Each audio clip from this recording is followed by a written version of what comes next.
ఆంధ్ర యువగలం. ప్రజల మాటే మా నోట. ఈ జడా శ్రావణ్ కుమార్ ఈయన గౌరవ పవన్ కళ్యాణ్ గారి మీద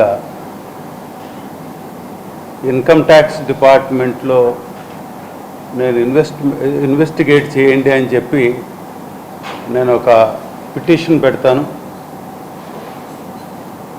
అది కూడా సరిపోకపోతే హైకోర్టుకి వెళ్తాను, సుప్రీంకోర్టుకి వెళ్తానని చెప్పి ఆయన ఒక కామెంట్ చేశారు. ఈ విషయంలో అందరికీ తెలుసు, పవన్ కళ్యాణ్ గారు ఒక సినిమా ఆర్టిస్ట్, ప్రొఫెషనల్.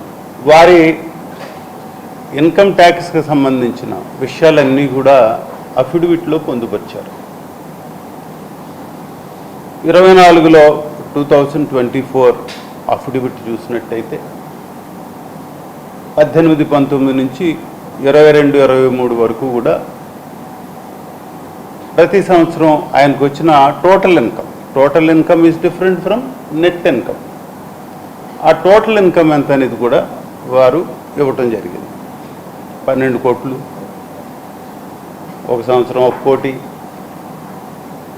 మ్యాక్సిమం 2021-22లో 30 కోట్లు మ్యాక్సిమం చూపించారు. అది టోటల్ ఇన్కమ్.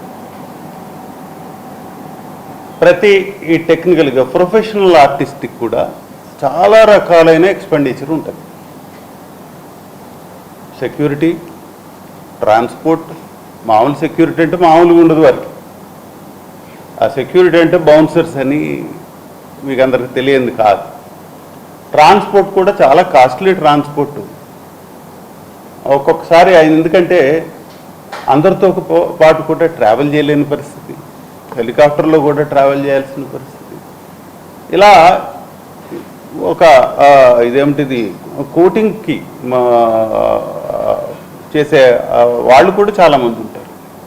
రకరకాలైన టెక్నికల్ పీపుల్, టెక్నీషియన్స్ పనిచేస్తూ ఉంటారు ఆయన.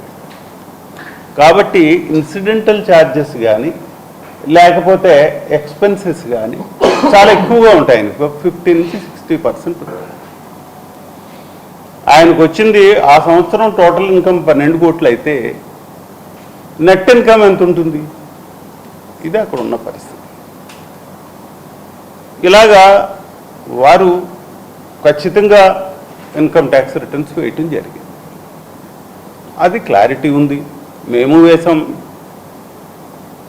గత 30-35 సంవత్సరాలుగా నేను ఒక ఎంప్లాయీగా, ఒక ఐఏఎస్ ఆఫీసర్గా నేను ఇన్కమ్ ట్యాక్స్ రిటర్న్స్ ఫైల్ చేశా. అలాగే ఎలక్షన్కి వచ్చిన తర్వాత 2024కి అఫిడవిట్లో నేను కూడా ఫర్నిష్ చేసే ఇన్ఫర్మేషన్ అంతా. సో ఇది తెలియాలా, అసలు టోటల్ ఇన్కమ్ ఏమిటి, లేకపోతే ఈ నెట్ ఇన్కమ్ ఏమిటి, అసలు ఎంత వచ్చి ఉంటుంది ఏమిటని. ఇది ఒక అంశం కాగా, రెండోది వారు చెప్పినది వేరు, ఈయన చెప్పేది వేరు. ఆయన ఒక పేపర్లో కానీ ప్రెస్లో కానీ మాట్లాడేటప్పుడు ఓవరాల్గా టోటల్ ఇన్కమ్, గ్రాస్ ఇన్కమ్ గురించి మాట్లాడుతూ ఉంటారు సాధారణంగా. దాన్ని ఎవిడెన్స్గా ఉండదు, దాన్ని పరిగణనలో తీసుకొని ఇన్కమ్ ట్యాక్స్ ఫైల్ చేయరు. దాని మీద ఉండే డిడక్షన్స్, ఎక్స్పెన్సెస్ ఇవన్నీ పోగా వచ్చిన వాటి మీద ఇన్కమ్ ట్యాక్స్ కట్టాల్సి వస్తుంది. వారే చెప్పారు ఎంత కట్టాము అని కొన్ని వీడియోల్లో.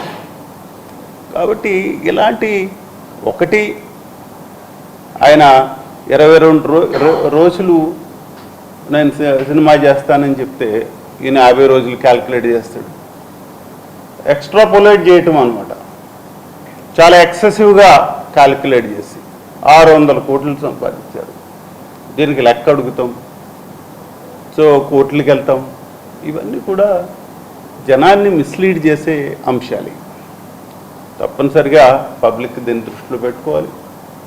ఏమి దీంట్లో కూడా ఆయన చాలా ప్రొఫెషనల్గా ఏదైతే సంపాదించాడో ప్రతి రూపాయి కూడా లెక్క చెప్పాడు. ఆయన ఇన్కమ్ ట్యాక్స్ రిటర్న్స్ ఫైల్ చేశాడు.